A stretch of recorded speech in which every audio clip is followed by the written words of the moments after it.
धर्म की धारा में पवित्र त्रिवेणी संगम के बाद मथुरा, वृंदावन और गोवर्धन की त्रिवेणी ने जिसने स्नान कर लिया उसका जीवन पार हो गया। आज हम ब्रिज की नगरी में हैं और ब्रिज की नगरी में शोभा और विद्वता के कई हिमालयों में से एक हैं प्रमुख भागवत प्रवक्ता देवकीनंदन ठाकुर जी महाराज। देवकीनंदन ठाकुर जी महाराज का परिचय देने की कोई ज़रूरत नहीं है। उन्होंने भागवत में गीत संगीत के माध्यम से भागवत को हृदयागत करवा दिया है। आज उनके नाम से तमाम जगहों पे होने वाली कथाओं में लाखों लोग जुटते हैं, रिकॉर्ड बन रहे हैं। आज हम उनके समक्ष हैं और आइए उनसे बात करके हम ये जानते हैं कि उनकी विद्वता और अखिलता के पीछे क्या रहस्य हैं। महाराज जी, आपका कार्यक्रम में स्वागत है। राधे राधे। महाराज जी, कृष्ण से साक्षात्कार कैसे हुआ? देखिए, जीवन में साक्षात्कार भगवान की जो कृपा है उसका अनुभव आपको एक बार नहीं कई बार होता है। और हमारे यहाँ ऐसा कहते हैं कि जब भी संसार में कोई भी ऐसा कार्य होने वाला होता है जो अलग हटके होता है, हम भी एक यूथ की तरह लोगों के साथ जीन्स पहन के कॉलेज जा सकते थे। कॉलेज जाके वहाँ जो नौकरी और ये वो या बिजनेस कुछ भी ऐसा हो सकता था, लेकिन नहीं, भगवान को कुछ और मंजूर है। भगवान को जो मंजूर है, सबसे बड़ा एहसास तो यही है उनकी कृपा का कि उन्होंने मुझे एजुकेशन सिस्टम में नहीं डाला, उन्होंने मुझे कॉलेज स्कूल गोइंग चिल्ड्रन नहीं बनाया, उन्होंने मुझे अलग एक किस्म का व्यक्ति बना दिया कि नहीं, आप यहाँ जाओगे, इसके बाद आपको ये करना है। तो मैं 17.5 साल की उम्र में कथा करने लगा, वो भी भागवत जैसा ग्रंथ जिसको कहते हैं कि विद्या बताम भागवती परीक्षा, विद्वानों की सबसे बड़ी परीक्षा भागवत में होती है। ऐसे ग्रंथ में आके अगर हमने कथा लोगों को सुनाई, इसका मतलब है कि ये सब जो है वो गॉड गिफ्टेड है, कि हमें भगवान ने सब ये कहा है कि नहीं, तुम्हें ये सब करना ही पड़ेगा। तो जब भगवान ने ही सब निर्णय कर लिया है तो फिर हम और आप इसमें कुछ नहीं कर सकते। तो मैं हमेशा यही मानता हूँ कि ये भगवान की देन है, भगवान की रचना है, और उस भगवान की कृपा का ही प्रत्यक्ष दर्शन आप आज यहाँ कर रहे हैं कि हम कथा कर रहे हैं और दुनिया इसमें आनंद ले रही है। ये बहुत बड़ी कृपा है ठाकुर जी। महाराज जी, 17.5 वर्ष की कम उम्र से आपने भागवत का पारण शुरू किया। ऐसे में भागवत में ऐसा क्या है कि लोग इसको लेकर इतना ज़्यादा लालायित हैं? लोग भागवत सुनना चाहते हैं, कराना चाहते हैं, और आपके यहाँ तो कतार लगी रहती है भागवत कथाओं की, लोग आपको बुलाते रहते हैं। तो ऐसा भागवत में है क्या कि लोग इतने? देखिए, भागवत एक कल्प तरु है, कल्प वृक्ष है, प्रत्यक्ष कृष्ण एव ही। कलिकाल में भागवत, जब भगवान श्री कृष्ण जाते हैं द्वापर युग के अंत में, तो अपने स्वरूप को भागवत में विराजमान करा कर जाते हैं और कहते हैं कि जो भी व्यक्ति भागवत की शरण में आएगा, भागवत श्रवण करने आएगा, इसका सीधा सा एक ही प्रमाण है, एक ही दर्शन सबको करना चाहिए कि वो मेरे ही डायरेक्ट मेरे ही पास आ रहा है। तो और इसीलिए भागवत में भी कहा है कि प्रत्यक्ष कृष्ण है भाई, ये साक्षात कृष्ण का ही स्वरूप है। और जब कृष्ण का स्वरूप है तो जिन पिपासुओं को, जिन श्रोताओं को, जिन प्रभु प्रेमियों को इसमें एक बार रस आ जाए, एक नशा है कथा श्रवण करना, पिबत भागवतम रसमालयम। और ये ऐसा नहीं है तो कैसा है, बोले सदा सेव्य। एक बार जिसे सुनने की आदत पड़ गई, वो फिर सदा सेव्य श्रीमद् भागवती कथा वो फिर हमेशा ही श्रवण करेगा। तो पहली बात तो ये कृष्ण है, इसलिए लोग कृष्ण के पास खिंचे चले आ रहे हैं। भागवत का जो रस है वो अलौकिक है, वो दिव्य है। जिसने एक बार पान कर, अब देखिए यहाँ ऐसे भी लोग आते हैं जो एक बार सुनने के बाद दोबारा नहीं आते हैं, उनकी कोई गारंटी नहीं है, क्योंकि उन्होंने दिल से नहीं सुना और सुनने के बाद सुनने आए भी नहीं थे, वो सिर्फ देखने आए थे। लेकिन जिन्होंने एक बार सुन लिया, वो यंग हो, ओल्ड हो, और चाहे वो कोई भी हो जी, फिर वो वापस आएगा ही आएगा। वो ऐसा है जैसे नशा करने वाला मदिरालय में चला जाता है, एक बार गया तो फिर उसे हमेशा वहीं के चक्कर काटना है। जुआ खेलने वाला जुआलय में वहाँ जाता है, एक बार गया। वैसे ही भागवत भी एक नशा है, भक्ति का ऐसा सर्वोपरि स्थान है ये, जिसे भी इसका आनंद एक बार मिला वो फिर इसे छोड़ नहीं सकता, उसे बार बार आना ही पड़ेगा। और कृष्ण है, कृष्ण की कृपा है, कल्प वृक्ष है। और कल्प वृक्ष में क्या है, श्रवण करने से बहुत कुछ प्राप्त भी हुआ है लोगों को। मैंने तो यहाँ तक श्रवण किया है लोगों के मुख से जिन्होंने कथा श्रवण की है कि उनका कैंसर तक ठीक हो गया। कथा श्रवण से पहले उन्होंने कथा श्रवण से पहले डॉक्टर ने कहा कि इनका ऑपरेशन करना पड़ेगा क्योंकि इनको कैंसर है, लेकिन जब कथा पूरी सुनी, श्रद्धा से तो उन्होंने कहा इनको कैंसर ही नहीं, आप मैंने रिपोर्ट शायद गलत बना दी। और ये इसका मतलब ये नहीं है कि भागवत सबका कैंसर ठीक कर देगी। ये मैं बात कर रहा हूँ विश्वास की, ये बात कर रहा हूँ मैं श्रद्धा की, ये बात मैं कर रहा हूँ समर्पण की। जब आप समर्पित होकर कोई कथा श्रवण करते हो तो no doubt Bhagwat katha gives you whatever you want. Maharaj ji, हमने ऐसा भी सुना है और आपकी कथाओं में बहुत देखा है कि लोग नृत्य करने लगते हैं। आपने ये तो बताया कि इस माध्यम से बहुत सारे मनोवांछित इच्छाओं की पूर्ति हो जाती है और बहुत सारे यजमान इसलिए भी कथा कराते हैं और भी वजहों से कराते हैं, लेकिन इन कथाओं में ऐसा क्या होता है कि लोग, आपकी कथाओं में हमने देखा है बहुत लोग नृत्य करने लगते हैं, क्या जादू है? आपने बहुत समय पहले की बात है, तब आपने देखा होगा कि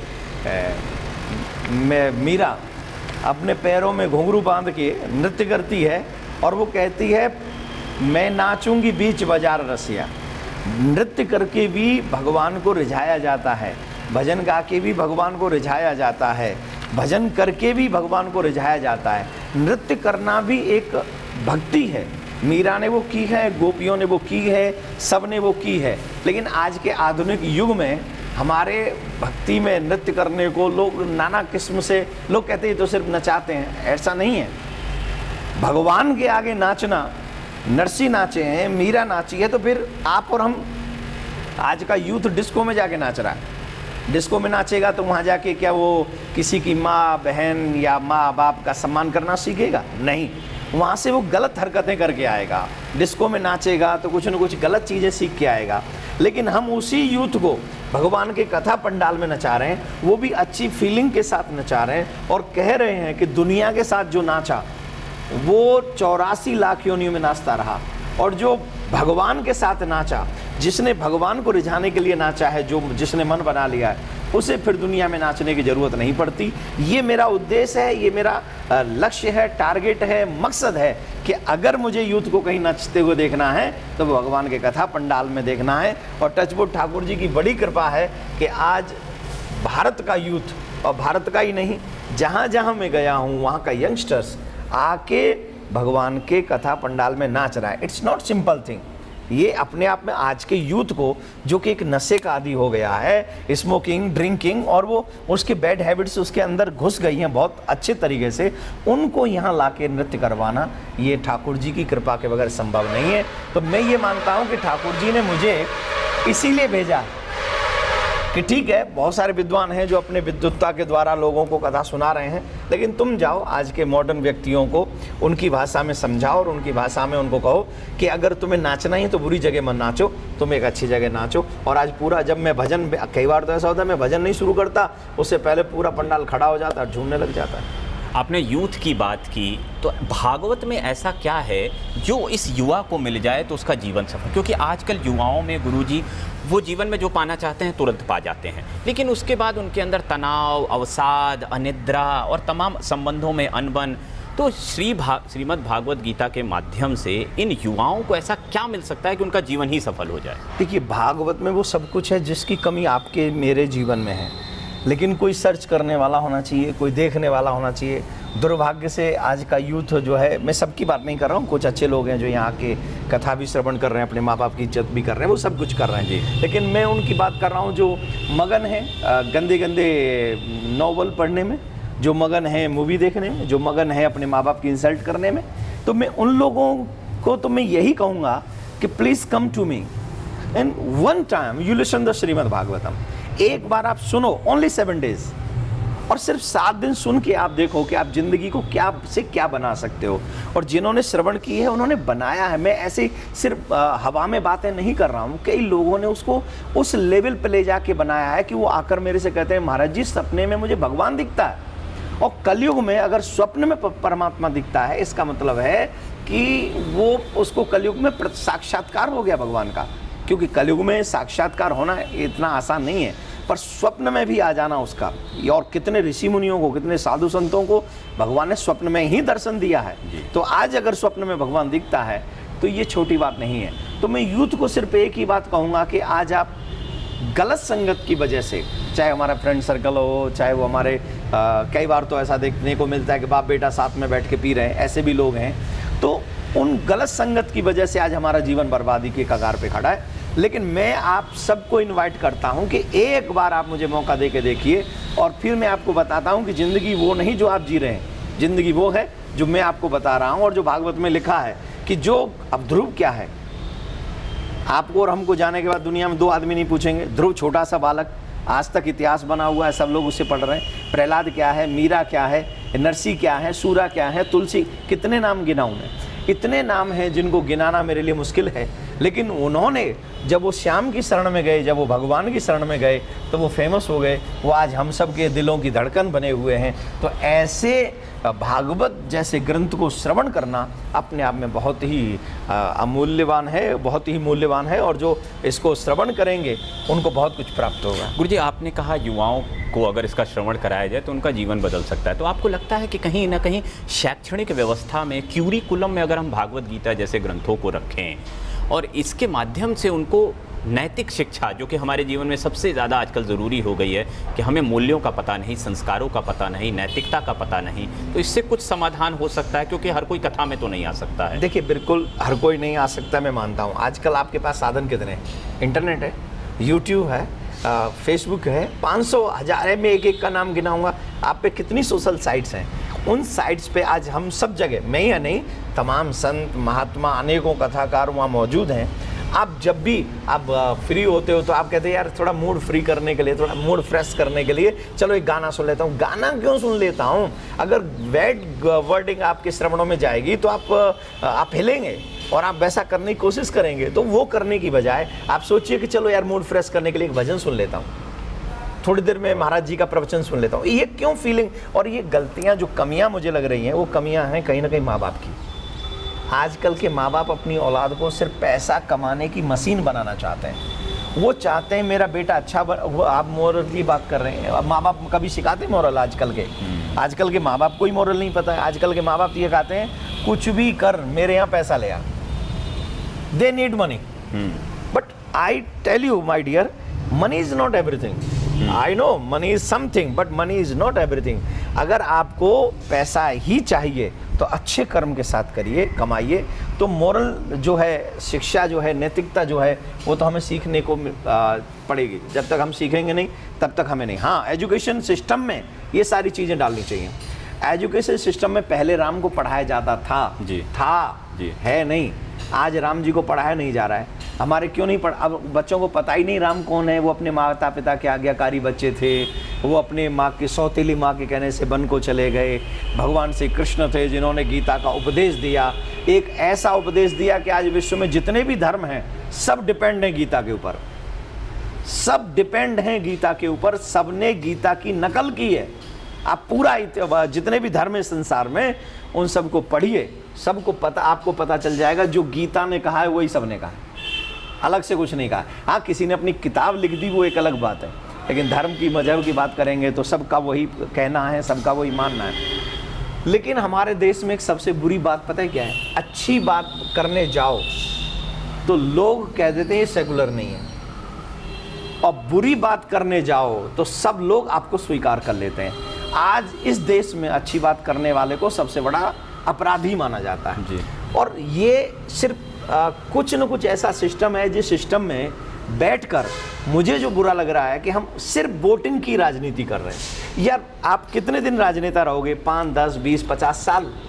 उसके बाद उन बच्चों के फ्यूचर का क्या? जो बच्चे अपने घर में अच्छे माँ बाप के औलाद नहीं बन सके, वो अच्छा फ्रेंड नहीं बन सके, वो अच्छा एक नागरिक, अच्छा एक कंट्री का सिटीजन नहीं बन सके, उनका गुनहगार कौन है? क्योंकि उन्हें बचपन से सिखाया गया है कि मनी इज एवरीथिंग। उन्हें ये नहीं सिखाया गया कि मानव जीवन का उद्देश्य क्या है। माँ बाप का भी सम्मान करो, समाज का भी। First you respect your parents, you respect your country, you respect your ये सब सम्मान करिए आप। लेकिन उनको ये बातें नहीं सिखाई जाती हैं, और जब उनको ये बातें नहीं सिखाई जाती तो उन्हें पता ही नहीं चलता। और उनका फ्रेंड सर्कल भी ऐसा है। तो इसलिए एजुकेशन में अध्यात्म का होना शुरुआती कम से कम 5वीं क्लास तक जब तक बच्चा पढ़ता है, हाँ। तो मुझे ऐसा लगता है कि तब तक एजुकेशन में रिलीजन थोड़ा सा पढ़ाया जाना चाहिए। और मैं ये नहीं कहता सबको रामायण पढ़ाओ, अगर मुस्लिम धर्म है तो उन्हें कुरान पढ़ाओ, अगर क्रिश्चियन है तो उन्हें बाइबल पढ़ाओ, क्योंकि ना बाइबल बुरा कहती है ना कुरान बुरा। मैंने एक शेर सुना था कि न गीता बुरी है न कुरान बुरा है, बिल्कुल। करे जो बुरे काम वो इंसान बुरा है। तो न गीता ने कभी गलत नहीं कहा, कुरान ने कभी गलत नहीं कहा। हम लोग अपनी इच्छाओं को पूरी करने के लिए, एक सत्ता में बने रहने के लिए हम लोग गलत नीतियों के कारण अपने बच्चों को भटका रहे हैं, जो कि ये बच्चों के फ्यूचर के साथ खिलवाड़ है। ऐसा खिलवाड़ किसी को नहीं करना चाहिए। तो एजुकेशन सिस्टम में निश्चित तौर पे कहीं ना कहीं धर्म पढ़ाया जाना चाहिए, उन्हें बताना चाहिए मानव का उद्देश्य क्या है, चाहे वो मुस्लिम हो, चाहे वो हिंदू हो, चाहे वो क्रिश्चियन हो। बहुत अच्छी बात आपने कही धर्म के संदर्भ में। लेकिन गुरुजी, बहुत सारे लोग ये मानते हैं कि बहुत सारी वैश्विक समस्याओं के पीछे, चाहे वो आतंकवाद हो, चाहे वो नक्सलवाद हो, चाहे किसी भी तरह की हिंसा हो, चाहे वो घृणा हो, इनके पीछे धर्म को लोग पता नहीं क्यों वजह मानते हैं। नहीं, बिल्कुल भी मैं नहीं मानता।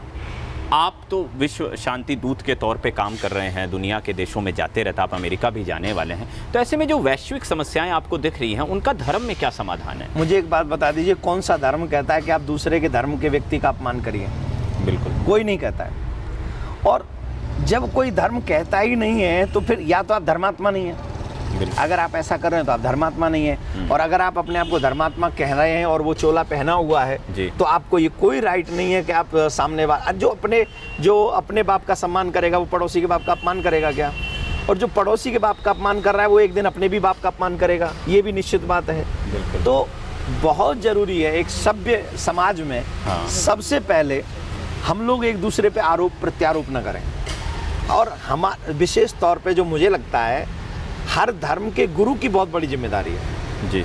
जितने भी, चाहे वो हम लोग गुरुजन संत महात्मा हैं, या वो मौलवी हैं, चाहे वो फादर हैं, चाहे वो जो भी हैं, उनकी जिम्मेदारी बहुत है। असल में अगर वहाँ कहीं लालच आ गया और वहाँ कहीं लोलुपता आ गई, जैसे मैंने अभी कुछ समय पहले सुना कि स्पीच के माध्यम से धर्म परिवर्तन कराने की कोशिश होती थी, और कोशिश क्यों होती थी? बोले कहीं से पैसा मिलता था।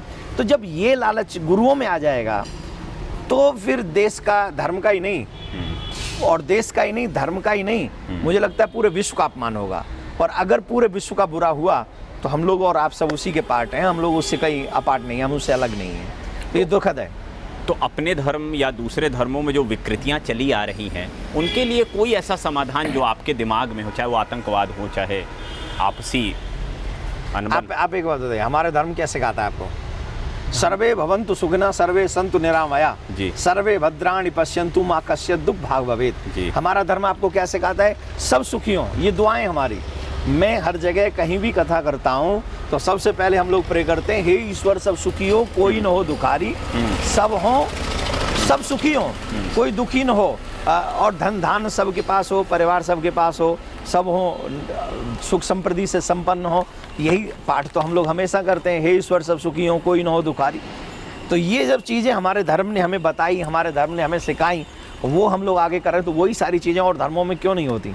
अगर वही सब पहले होने लग जाएं, जैसे आज कितने लोग आतंकवादी बन रहे हैं, कितने लोग आज गन उठा रहे हैं, कितने लोग, मैं एक जगह पे पढ़ रहा था, न्यूज़ चैनल पे देखा, एक 4 साल का बच्चा, 3 साल का बच्चा, वो समुद्र के किनारे पड़ा हुआ है। और समुद्र के किनारे उसे न ये पता है कि ज़िंदगी क्या है, उसे नहीं पता कि मम्मी पापा क्या है, उसे ये नहीं पता कि दुनिया क्या है, उसे नहीं पता आतंकवाद क्या है, फिर भी उसे मार दिया गया। फिर भी उसे मार दिया गया। क्यों मार दिया गया उसे? क्योंकि आतंकवाद कहीं ना कहीं अपने आप को पुजवाने की, अपने आप को पहचान दिलाने की एक जहोजिद है। वो जिद जब तक समाप्त नहीं होगी, इस देश में शांति नहीं होगी। और हम ये दिल से चाहते हैं कि विश्व में शांति हो। महाराज श्री, आप अमेरिका यात्रा पे जल्द ही जाने वाले हैं, आपके 10 से ज़्यादा व्यस्तताएं कई शहरों में वहाँ होने वाली हैं, तो थोड़ा सा हमारे दर्शकों को बताइए क्या है ये पूरा कार्यक्रम? देखिए, जैसे कि संवाद है विश्व शांति, हम लोग चाहते हैं विश्व शांति सेवा चैरिटेबल ट्रस्ट हमने इसीलिए बनाया, जिससे ये जो हमारे सनातन धर्म का मैसेज है, ये जो अभी आपने क्वेश्चन किया था एजुकेशन सिस्टम, मैं हमेशा कहता हूँ education teaches you how to earn money जी, but religious teaches you how to live life. जिंदगी कैसे जीनी चाहिए जी, वो हमारा धर्म सिखाता। हाँ, ऑब्वियसली कि आपका जो एजुकेशन है वो सिखाता है कि पैसे कैसे कमाओ, जॉब कैसे करो, बिजनेस कैसे करो जी, परिवार कैसे चलाओ, पैसे से चलता है, लेकिन परिवार कैसे चलाओ ये सिखाता भी धर्म है। एजुकेशन जो रिलीजियस एजुकेशन है वो आपको बहुत कुछ सिखाती है और उसी में से आपको एक चीज़ सीखने को मिलती है कि अगर हम जिंदगी जी रहे हैं तो उसका मकसद क्या है, उसका लक्ष्य क्या है। और उसी के पास आप देखो, एजुकेशन से पैसा कमा सकते हो जी, पैसा कमा सकते हो, मकान बना सकते हो, सब कुछ, लेकिन शांति नहीं ला सकते। बड़े बड़े धनवानों को मैंने रोते हुए देखा है, आंखों में मोटे मोटे आंसू देखे हैं। पहले अहंकार की वजह से किसी को जीने नहीं देते थे, अहंकार की वजह से किसी को कुछ समझते नहीं थे, और जब समझ में आई तब तक बहुत देर हो गई, तब तक डॉक्टरों ने कह दिया इज नो मोर। तो ये एक बहुत दुखद घटना घटी कि चलो अब नो, वो रहा ही नहीं। तो धर्म क्या सिखाता है? धर्म सिखाता है how to live life, how to take peace. आप शांति प्राप्त कैसे करें। आखिर अमीर हो, गरीब हो, फकीर हो, सबको अंततोगत्वा क्या चाहिए? शांति। और वो शांति नहीं मिलेगी जब तक आप परोपकार नहीं करेंगे, वो शांति नहीं मिलेगी जब तक आप हरि चिंतन नहीं करेंगे। वो परोपकार, और जब तक शांति आप चाहते हो कि सिर्फ अपनी बैंक भर के अगर शांति मिल जाए, तो मुझे लगता है हमारे देश में सिर्फ 15-20 ही ऐसे लोग हैं जिन्होंने अपनी बैंक अद्भुत भरी हुई है, लेकिन शांति उनके पास अभी तक नहीं है। बिल्कुल, वो अशांति है। शांति मिलती है सत्कर्मों से, शांति मिलती है परोपकार से। पर दुखे उपकार करे कोई और अभिमान न आने रे, वैष्णव जन तो तेने कहिए जो पीर पराई जाने ले। तो ये महात्मा गांधी ने ऐसे ही स्वीकार नहीं किया था। महात्मा गांधी ने भी पूरी दुनिया देखी थी और पूरा विश्व देखकर उन्होंने ये शब्द हम सबको दिए थे। लेकिन आजकल भौतिकवादी लोग इस चीज़ को मान नहीं रहे, तो उन्हीं भौतिकवादी लोगों को एक सच्चा मैसेज देने के लिए अमेरिका, कनाडा जा रहे हैं, और जाते हैं, परियर जाते हैं, और वहाँ जाकर अपने धर्म का ही नहीं, मानवता का एक प्रचार करते हैं कि मानव अगर बने हो तो उसका उद्देश्य क्या है, उसका लक्ष्य क्या है। एक बड़ा सुंदर बिंदु आपने उठाया रिश्तों के ऊपर, तमाम चीज़ों के ऊपर। ये रिश्तों में आजकल असंतुलन बहुत आ गया है। हम आए दिन सुनते रहते हैं, चाहे बच्चों को लेकर हो, चाहे बड़ों को लेकर हो। ये रिश्तों में इतना ज़्यादा असहजता, असंतुलन क्यों आ चुका है? मैं इनमें दो चीज़ समझता हूँ। एक तो आज का व्यक्ति सहनशील नहीं रहा जी, वो सहता नहीं है। हाँ, चाहे छोटा बच्चा हो, चाहे बड़ा बच्चा हो जी। पहले आपके और हमारे जो बुजुर्ग रहे हैं वो कितना सहते थे जी। और मैं तो हमेशा कथाओं में एक वाक्य कहता हूँ, जो सहता है वो रहता है, जो सह नहीं सकता वो घर में रह नहीं सकता। वाह। और कितनी बार उदाहरण है कि अपमान का जहर जिसने पी लिया वो हमेशा सुखी रहेगा जी, और जिसने अपमान का जहर ही नहीं पिया, अपमान को सहन नहीं कर सकता, तो वो कभी एक संसार में अच्छा नागरिक नहीं बन सकता। जी जी जी। दूसरी एक तो सहनशीलता नहीं है जी। दूसरी एक जो सबसे बड़ी कमी है रिश्तों में, वो है हमारे रिश्तों में दया नहीं है, दया का अभाव है। पहले हम दूसरों पे भी दया करते थे जी। और आज का व्यक्ति इतना सेल्फिश हो गया है जी। इतना सेल्फिश हो गया है कि आज का व्यक्ति अपने परिवारीजनों पर भी दया नहीं करता है। बिल्कुल। पैसे के लिए माँ को मार रहा है, बाप को मार रहा है, भाई को मार रहा है, पत्नी को मार रहा है, पति को मार रही है। ऐसा कौन सा रिश्ता है जिसका कत्ल आज नहीं हो चुका है? उसकी दो ही वजह है, एक तो असहनशील होना और दूसरा दया ना होना। और इन दोनों की जो प्रमुख जड़ है वो है धर्म से व्यक्ति का दूर जाना। जब व्यक्ति धर्म से दूर जाता है तो न तो वो दया के विषय में समझता है और न वो लालच के विषय में समझता है। धर्मराज में और दुर्योधन में अंतर क्या है? दोनों भाई भाई हैं, दोनों भाई भाई हैं, लेकिन दुर्योधन लालची है, वो चाहता है कि सब कुछ मेरा हो जी। और धर्मराज चाहता है कि तू मुझे थोड़ा दे दे, 5 गांव दे दे, 5 गांव नहीं 5 घर दे दे, मुझे लड़ना नहीं है, मुझे युद्ध नहीं कर, मुझे मेरे भाइयों से नहीं लड़ना, मुझे मेरे परिवार से नहीं लड़ना जी। मुझे सिर्फ 5 गांव दे के मुझे फ्री कर जी। लेकिन वो तैयार नहीं है। क्यों? क्योंकि वो लालची इतना बड़ा है कि उसे सब कुछ चाहिए। तो जो रिश्ते टूट रहे हैं जी, डिमांडेबल जो लोग हैं, जिनको 24 घंटे सिर्फ डिमांड करना आता है, वो लोग किसी के साथ रह नहीं सकते, लालची लोग हैं। इसीलिए जरूरी है धर्म। और दुर्भाग्य से आज के लोगों ने हमारे बच्चों को धर्म से दूर किया है, और जब से बच्चों को धर्म से दूर किया है तब से घर टूटने लगे, तब से परिवार टूटने लगे, तब से सब कुछ बुरा होने लगा।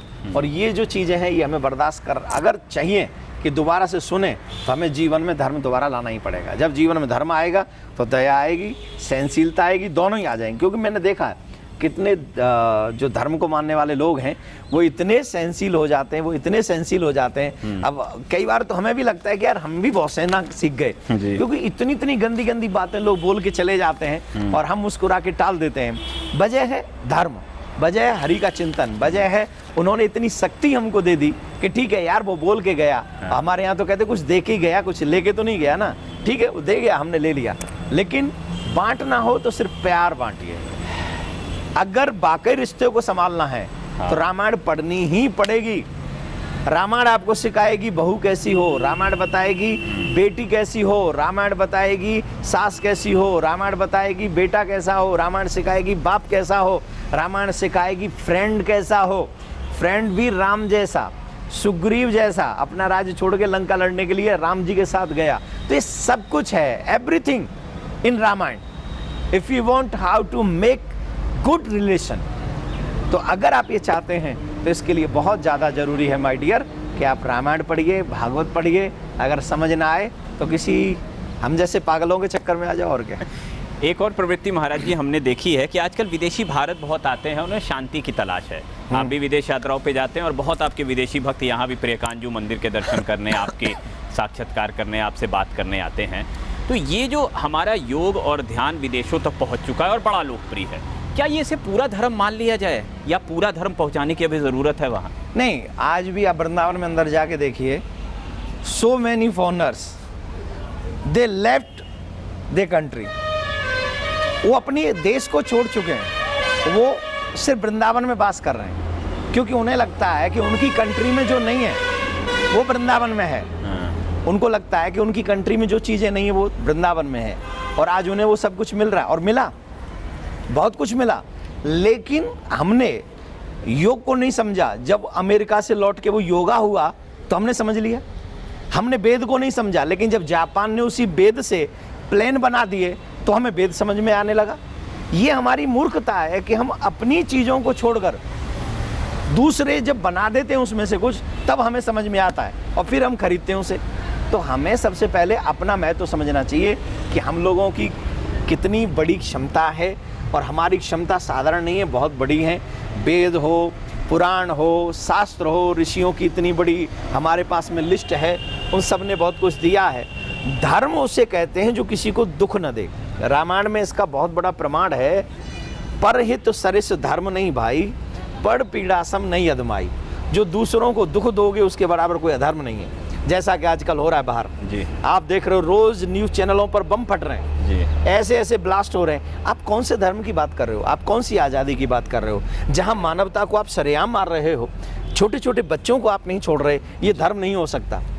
कोई भी धर्म इस चीज़ को परमिशन नहीं देता, और मैं दावे से कहता हूँ वो धर्म नहीं है। तो मैं इस चीज़ को मानता हूँ कि धर्म सिखाता है प्रेम करना। जी। श्री कृष्ण ने सभी चीज़ें गीता में बड़ी प्रमाणिकता के साथ में कही है। सर्व धर्मान परित्यज्य माम एकम शरणम व्रज। तू सबसे बड़ा धर्म चाहता है तो दूसरों की सेवा कर, और अगर तुझे तेरी भी जिम्मेदारी मुझे सौंपनी है तो एक ही उसका उपाय है कि तू सब कुछ छोड़ छाड़ के मेरा हो जा, अपनी सारी जिम्मेदारी मेरे ऊपर छोड़ दे, और फिर देख मैं तेरा निर्वहन कैसे करता हूँ, तुझसे बेटर करूँगा, ये बात की गारंटी। आपने कृष्ण का नाम लिया, जन्माष्टमी बहुत समीप है, और मैंने इस बार सुना है कि पिछली बार जब प्रियकांजू का उद्घाटन था तो यहाँ पे कुंभ लग गया था, लाखों की संख्या में भक्त आ चुके थे। तो इस बार जन्माष्टमी में वैसा ही नज़ारा मिलेगा कुछ? नहीं, वो जब उद्घाटन हुआ था मंदिर का तब तो बहुत बड़ा जन सैलाब जी, और लोग कह रहे हैं कि हमने 70-80 सालों में, जब हमारी उम्र हो गई, हमने इतना बड़ा जन सैलाब यहाँ नहीं देखा। ये तो ठाकुर जी की, प्रियकांजू की बड़ी कृपा है कि उन्होंने हमें ये सेवा का मौका दिया, और उन्होंने इतना सुंदर, देखो इस संसार में भगवान का कार्य कोई व्यक्ति नहीं कर सकता, वो स्वयं अपने आप संभालता है। इसका प्रत्यक्ष प्रमाण मैंने उस उद्घाटन में देखा कि मतलब 7-8 लाख लोग जो आए। हमने सिर्फ 1-1.25 लाख 1.5 लाख लोगों की व्यवस्था हमने करके रखी थी जी। वहाँ इतने लोग आ गए, और इतने लोग आकर बड़े आराम से चले गए, किसी को कोई भी तकलीफ नहीं हुई। और ये मुझे लगा भोजन की कमी नहीं, जल की कमी नहीं, निवास की कमी नहीं, ये सिर्फ और सिर्फ प्रियकांजू स्वयं व्यवस्था बना के बैठे थे, उन्होंने अपने आप संभाला। तो अभी जो जन्माष्टमी है वो यहाँ पर बड़ी धूमधाम से मनाई जाएगी। ऑब्वियसली मेरे ठाकुर जी की पहली जन्माष्टमी है, तो कोई भी इसमें कंजूसी नहीं बरती जाएगी, चकाचक मनाएंगे। और सभी देशवासियों को जन्माष्टमी की बहुत बहुत शुभकामना भी मैं दूंगा। कि आप सबको मैं बता दूं कि ये वो त्यौहार है जहां हमारा जग का पालनहार आता है। वैसे भगवान कभी जन्म नहीं लेते, भगवान हमेशा प्रकट होते हैं, पर फिर भी हम ये उत्सव इसलिए मनाते हैं क्योंकि उनका और हमारा रिश्ता एक अपना है, तो जिससे वो अपनापन हमेशा बना रहे। बिल्कुल, उस रिश्ते के लिए हम लोग भगवान का ये जन्मोत्सव मनाते हैं। तो इस बार प्रयागराज के मंदिर में और शांति सेवा धाम में बड़ी धूमधाम से जन्माष्टमी मनाई जाएगी। और आप देख रहे हैं उनके लिए श्रद्धालु आना प्रारंभ हो गए हैं। और ये आश्चर्य है कि कल रक्षाबंधन है, इसके बावजूद सैकड़ों लोग आज ही आ गए अपना त्यौहार छोड़कर। ये उनका अपना, कई लोग तो कृष्ण जी को अपना भाई भी मानते हैं ना जी, और कई लोग राधा रानी को अपनी बहन मानते हैं जी। तो वो तो आगे अपना संबंध निभाने के लिए। और ये छोटी बात नहीं है कि दुनिया के त्यौहार को जी छोड़कर भगवान के साथ त्योहार मनाना, ये देती है भागवत। आप शुरू में पूछ रहे थे भागवत क्या देती है, ये देती है भागवत कि दुनिया के झूठे रिश्तों को तोड़वाकर एक ऐसा संबंध जुड़वा देती है जो परीक्षित भी अंतिम समय पर यह कह देता है कि मेरा जन्म ही कहाँ हुआ जो मैं मर जाऊंगा। वो संबंध भागवत प्रदान करती है। तो वो ये जीता जागता उदाहरण है जो अभी घूम रहे हैं यहाँ पर। ईश्वर ने आपके नाम के साथ ही ठाकुर जी जोड़ा हुआ है, तो ये चमत्कार तो होते रहेंगे। महाराज जी, हम ये जानना चाहते हैं कि देवकी नंदन ठाकुर जी महाराज का सपना क्या है, वो दुनिया को क्या देकर जाना चाहते हैं? बहुत बड़ी बात आपने प्रश्न पूछा, आपने बहुत बड़ा प्रश्न है। मैं ये चाहता हूँ कि मैं जब इस दुनिया से जाऊँ तो मेरे देश का ही नहीं, मैं देश भारतीय हूँ इसलिए स्वार्थ है कि हाँ मेरे देश का हर एक घर ऐसा हो जिस घर में मेरे कन्हैया की पूजा हो। मेरे देश के हर एक घर में एक बच्चा ऐसा हो जो अपने माँ बाप की दिल से रिस्पेक्ट करता हो। मेरी ये तमन्ना है, दिल से तमन्ना है, मेरे देश के हर एक घर में एक बच्चा ऐसा हो जो अपनी इस पृथ्वी माँ को, देश को, किसी भी कंट्री को लोग माँ नहीं कहते, ये पहला देश है जिसे माँ हम लोग कहते हैं। तो अपनी इस माँ का सम्मान करना सीखे, चाहे वो हिंदू हो, चाहे वो मुस्लिम हो, चाहे वो क्रिश्चियन हो, चाहे वो सिख हो, कोई भी हो, क्योंकि ये हमें रोटी देती है, ये हमें पानी देती है। इसका अपमान अगर किया तो न तो राम क्षमा करेंगे, न खुदा क्षमा करेंगे, न ईसा मसीह क्षमा करेंगे, न गुरु नानक क्षमा करेंगे, क्योंकि जिसका खाया है उसकी हाजिरी बजानी पड़ेगी। मेरा सपना यही है, किसी की किसी से ना हो वे लड़ाई, रहें सब हिल मिल के सब भाई भाई, जमाने में किसी का होवे ना बुरा, मेरे श्याम करना तू सबका भला, इट्स माई ड्रीम। आपने माँ की बात की, आपने माँ के लिए बड़ा सफाई अभियान, बीच में एक सरकार का भी कार्यक्रम था, हमारे प्रधानमंत्री मोदी जी की ऐसी सोच है कि सफाई होनी चाहिए, स्वच्छता, क्लीनलीनेस होनी चाहिए। आपने बड़ा काम किया सफाई का, तो इस आपको क्या लगता है ये सरकार का सही उपक्रम, सही सोच थी जिसको आप आगे ले जा रहे थे, और इससे क्या बदलाव आपने देखे? लेके नहीं जा रहे थे, अभी भी ले जा रहे हैं। अभी भी जन्माष्टमी से पहले वृंदावन की एक दिन हम लोग सोच रहे हैं कि सफाई करेंगे। जी जी जी। और वो इसलिए ज़रूरी है, देखिए हम और आप या जितने भी बड़े बड़े लोग हैं ये सब बाहर घूमने जाते हैं जी। ये बाहर घूमने क्यों जाते हैं इनसे पूछा जाए। ये इसलिए घूमने जाते हैं, अपने बच्चों को भी बाहर पढ़ाते हैं। जो हमारे यहाँ शासन करते हैं वो बाहर बच्चों को पढ़ाते हैं। क्यों पढ़ाते हो? क्योंकि आपको लगता है वहाँ की एजुकेशन अच्छी है जी। आपको लगता है वहाँ कंट्री अच्छी है, क्लीन है। तो जो चीज़ें वहाँ हैं एज ए लीडर आपने इस कंट्री को क्यों नहीं दी? बिल्कुल, ये क्वेश्चन है। बिल्कुल। और अगर आप नहीं दे पाए तो तुम्हें अपने आप से प्रॉमिस करना चाहिए कि हम लीडर बनने के लायक नहीं हैं। और अगर आप नहीं हो उस लायक तो कम से कम मेरे देश का भविष्य बर्बाद क्यों कर रहे हो? आप अपने घर बैठो। दूसरी बात, ये पहले पीएम है हमारे देश के जिन्होंने हर एक से संबंधित सफाई को उठाया जी, कि मेरा देश स्वच्छ होना चाहिए, मेरा देश पवित्र होना चाहिए। बिल्कुल, हाँ। ये वो पहला पीएम है जो ऐसी बात सोच रहे हैं। बिल्कुल। और ऐसे पीएम का सम्मान अगर हम लोग न करें, ऐसे पीएम की चीज़ों को अगर हम लोग न उठाएं, तो फिर से मेरा देश गंदा का गंदा ही रह जाएगा। आज शुरुआत हुई है, हमारे यहाँ कहते हैं कि भाई बहन बेटियों को खुले में शौच नहीं जाना चाहिए। क्यों? ये चीज़ें तो पहले पीएम के समय से हो रही हैं, तब से क्यों नहीं उठाई गई ये सारी चीज़ें? आज क्या कोई नया पीएम आया है या कंट्री नई चेंज हो गई? हाँ, ऑफ कोर्स नई सोच वाला पीएम आया है, नया पीएम आया है जिन्होंने हमारे देश के घर घर तक की सोच को रखा है। तो इसीलिए इस फीलिंग को रखकर आप विदेश में जाइए, कोई शौच आपको खुले में नहीं करता हुआ दिखेगा। और हमारे यहाँ हाईवे पे निकल जाओ, रोड पे निकल जाओ, कहीं भी वहीं जहाँ मन के वहीं खड़े हो जाते हैं। तो ये अपने देश की जो डर्टी पिक्चर है वो हम लोग देश के बाहर पेश करते हैं, और कई लोग तो उसे फेसबुक वगैरह पे अपलोड करते हैं। It's too bad. आप अपनी कंट्री की इज्जत ऐसे कैसे उछाल सकते हैं? तो मैं इस देश के पीएम को सल्यूट करता हूं कि उन्होंने इसको इतना अच्छा रूप दिया, और हम लोग हर जगह जाकर इस चीज़ को उठाते हैं, हर एक कथा में उठाते हैं। अभी दरभंगा में था, मैंने वो दरभंगा की सिटी की गंदगी देखी, मैंने वहाँ भी कहा कि भाई देखो, ऐसा हर कथा में मैं कहता हूँ, और ये मेरे लिए सौभाग्य की बात है कि लोग मुझे सुनने आते हैं, उसके बाद थोड़ा बहुत रिएक्ट जरूर करते हैं कि हाँ ऐसा होना चाहिए। तो अच्छी बात है, देश के पीएम ने एक बात उठाई। एक और सवाल, आपके लाखों करोड़ों भक्त हैं, वो ये जानना चाहते हैं कि महाराज जी का दिन कैसे शुरू होता है और ख़त्म कैसे होता है।